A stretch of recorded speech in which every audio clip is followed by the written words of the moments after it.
Si tu es au bout de ta vie et que tu n'en peux plus pour la simple raison que tu es étudiant en sciences de la santé, sache que tu n'es pas seul au monde. Tu n'es pas le premier ou la première et tu ne seras probablement pas le dernier ou la dernière. Pourtant, il n'y a pas de raison que cela continue. Tu sais, les études universitaires sont censées être fun, représenter l'un des plus beaux moments de notre jeunesse et les études en sciences de la santé ne devraient pas faire l'exception. Ma mission dans cette série de vidéos, c'est de t'aider à faire de sorte que tes études de médecine, de pharmacie, d'odontostomatologie, de kinésithérapie, de nutrition, de soins infirmiers ou encore de maïeutique, bref, en sciences de la santé, soient beaucoup moins stressantes pour toi, beaucoup plus intéressantes et plus faciles à vivre.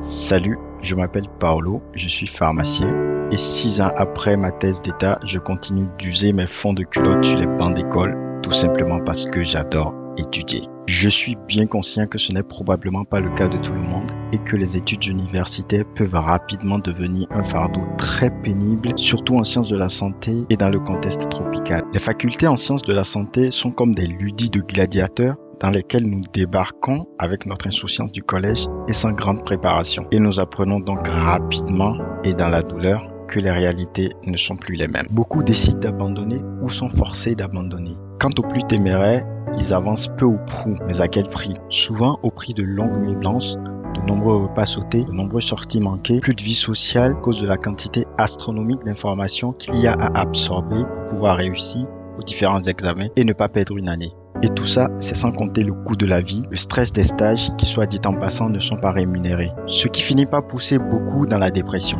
À la fin de leurs études, certains ont même l'impression d'être passés à côté de leur jeunesse. Alors, plusieurs facteurs participent à favoriser cet état de choses, mais je pense que l'un des plus importants est lié au fait qu'à aucun moment de notre cursus scolaire et universitaire, on ne nous apprend à apprendre. Tu sais, tout comme enseigner, étudier est un art. Disons que c'est comme un jeu dont il te suffit de connaître les règles. Il existe toute une science derrière l'apprentissage et tu n'as vraiment pas besoin de t'arracher les cheveux avant de pouvoir réussir tes études, peu importe le domaine.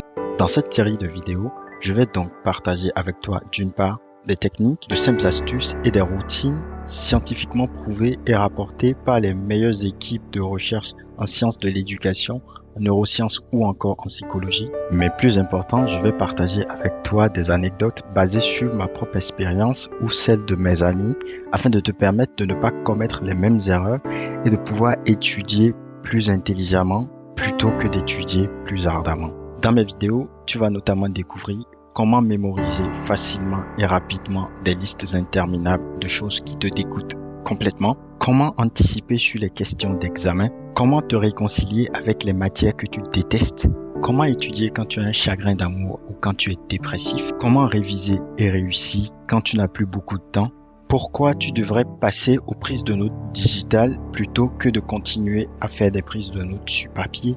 Quels compléments alimentaires pourraient faire la différence? Comment réussir tes stages? Pourquoi tu devrais faire du sport en tant qu'étudiant? Comment éviter un burn-out? Pourquoi tu devrais t'intéresser à l'anglais? Ou encore, comment améliorer ta concentration? Et bien évidemment, plein d'autres sujets qui pourraient intéresser tes amis et toi et qui pourront, je l'espère, vous aider. Alors, n'hésite pas à partager cette vidéo si tu connais une ou deux personnes que ça pourrait intéresser. Puis on se donne rendez-vous dans la prochaine vidéo.